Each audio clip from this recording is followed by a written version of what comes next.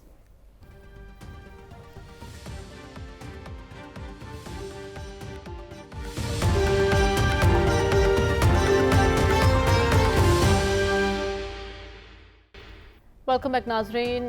بھارتی انتخابات میں مودی سرکار کو جو ایکسپیکٹیشنز تھی وہ نہیں ہو سکا. 400 پار کا نعرہ لگایا اور سادہ اکثریت کے دعوے کیے جا رہے تھے، لیکن ایسا تو کچھ نہیں ہوا. اس کی کیا وجہ ہے یہی جان لیتے ہیں. سلمان صاحب، کیوں مودی سرکار جو ہے وہ اتنی نشستیں حاصل نہیں کر سکی جتنی توقعات تھیں انہیں؟ دیکھیں، یہ غرور اور تکبر جو ہوتا ہے نا، اس کا اینڈ یہی ہوتا ہے کہ 10 سال تک اس نے بلا شرکت غیر منمانے طریقے سے حکومت کی تھی، اور سب سے زیادہ رگڑا اس نے وہاں کی اقلیتوں کو دیا تھا. اور اب بھی اس کے پاس سمپل میجورٹی نہیں ہے. اب یہ ایک مخلوط حکومت بنے گی. وہ جو بڑھتے لگانے کا طرز عمل ہے وہ جاری نہیں رہے گا.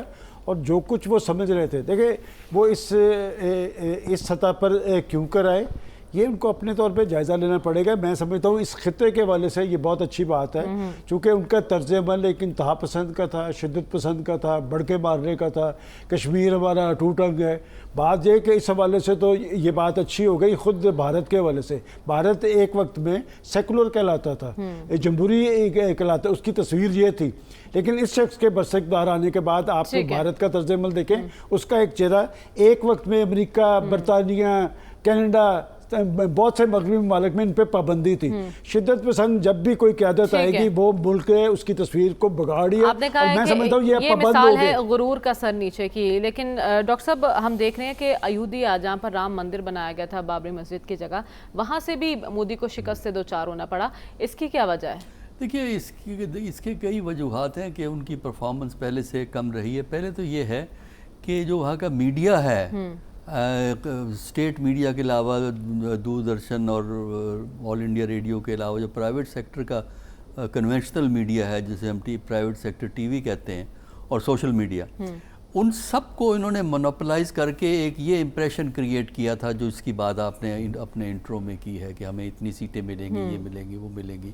لیکن اگر یہ اس قسم کا پروپیگنڈا ریئلٹی کو ریفلیکٹ نہ کرے تو اسی قسم کی ڈس اپوائنٹمنٹ ہوتی ہے جس طرح انڈیا کے اندر ہوئی. دوسرا یہ ہے کہ وہاں پہ اگرچہ یہ پرانی حکومتیں بھی کولیشن تھی، لیکن چونکہ بی جے پی کی میجورٹی تھی لہٰذا ایک ڈومینیرنگ انداز میں ایک ڈنڈے باز طریقے سے حکومت چلائی. اس سے ایلینیشن اس لیے پیدا ہوئی کہ وہاں کی جو اسٹیٹ کی پولیٹیکل پارٹیز ہیں وہ اتنی مضبوط اور مستحکم ہیں کہ وہ اس قسم کا رویہ پسند نہیں کرتی. اور آخری وجہ یہ ہے کہ جو مائنورٹیز تھیں ہیں جو اب بھی، اس کے علاوہ جو ینگ لوگ ہیں اور وہ لوگ جو کہ کووڈ-19 میں ہندوستان میں خراب ہوئے، انہوں نے بڑی خاموشی سے پولنگ سٹیشن میں جا کے ووٹ ڈال دیا. ٹھیک ہے، ووٹ سے انہوں نے بدلہ لیا ہے. لیکن رسول بخش رئی صاحب، مودی جو کہ عادی نہیں تھے ایک اتحادی حکومت چلانے کے، اب اتحادی حکومت انہیں چلانا پڑے گی.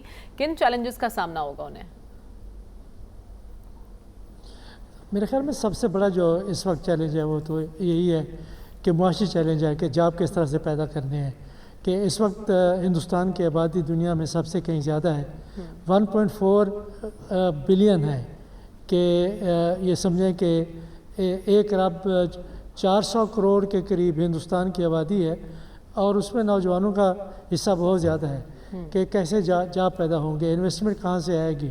اور سب سے بڑی بات یہ ہے کہ کئی تحریکیں وہاں پہ چل رہی ہیں جو چاہتے ہیں کہ داخلی خود مختاری ہو، یہ چاہتے ہیں کہ آزادیاں ہوں، یہ بھی چاہتے ہیں کہ جو معاشی ترقی ہندوستان کے اندر ہوئی ہے یا کہیں بھی ہو، اگر اس کے مثبت نتائج سب کے لیے یکساں نہیں ہوتے، یکساں تو ہو نہیں سکتے، لیکن یہ ہے کہ منصفانہ نہیں ہوتے، تو پھر لوگوں میں بیزاری پیدا ہو جاتی ہے کہ انہوں نے یہ کیا ہے کہ جو امیر طبقہ ہے اس کو زیادہ امیر کر دیا ہے، غریب طبقے کو بہت ہی غریب کر دیا ہے.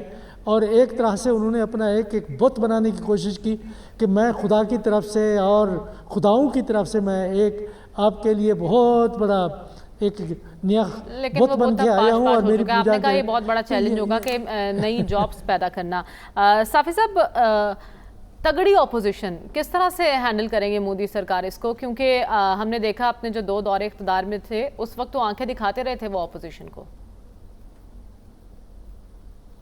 جی مریم، ایک تو حیرت کی بات یہ ہے کہ پاکستان کے جتنے بنیاد پرست ہیں وہ انڈیا کے جو روشن خیال کانگریس ہے ان کی بہتر کارکردگی پہ سب سے زیادہ بغلے بجا رہی ہے. تو یہ تو ایک ہماری سوسائٹی کا ایک دگلا معیار، اس کو بھی آپ دیکھ لیجئے گا. دوسرا، مودی کو جس طرح کہا گیا کہ اس کا تکبر اور غرور لے ڈوبا ہے، لیکن اس کے ساتھ ساتھ اہم محرکات بھی تھے. ایک تو مودی اس وقت نمائندگی کر رہے تھے گوتم اڈانی جیسے لوگوں کے بلینئرز کا، اور وہ اگنور انہوں نے کر دیا تھا طاقت کے غرور میں، مقبولیت کے غرور میں، معقولیت کے غرور میں، کہ 600 ملین کے لوگ جو وہاں پہ غربت سے نیچے زندگی گزار رہے ہیں، جو $2.5-3 سے کم ان کی آمدن ہے، ان لوگوں نے ووٹ کی طاقت کے ذریعے مودی کو جواب دیا ہے. یہ ہمارے اور ان کے ہاں یہ ایک فرق ہے کہ جو پاپولسٹ لیڈر تھا انڈیا کا 3 دہائیوں تک وہاں پہ جو بلا شرکت غیر اقتدار کے مالک وہ رہے، وہاں کے نوجوانوں نے، وہاں کے غریبوں نے، وہاں کے پسے ہوئے طبقات نے، وہاں کے اقلیتوں نے ووٹ کی طاقت سے ان کے غرور کو ایگزیکٹلی، اور اسی کو جمہوریت کا حسن کہتے ہیں، جب عوامی سامنے آتی ہے اور عوام ووٹ کے ذریعے اپنا بدلہ لیتے ہیں۔ پروگرام کا وقت ختم ہو جاتا ہے، ہمیں اجازت دیجیے، اللہ حافظ۔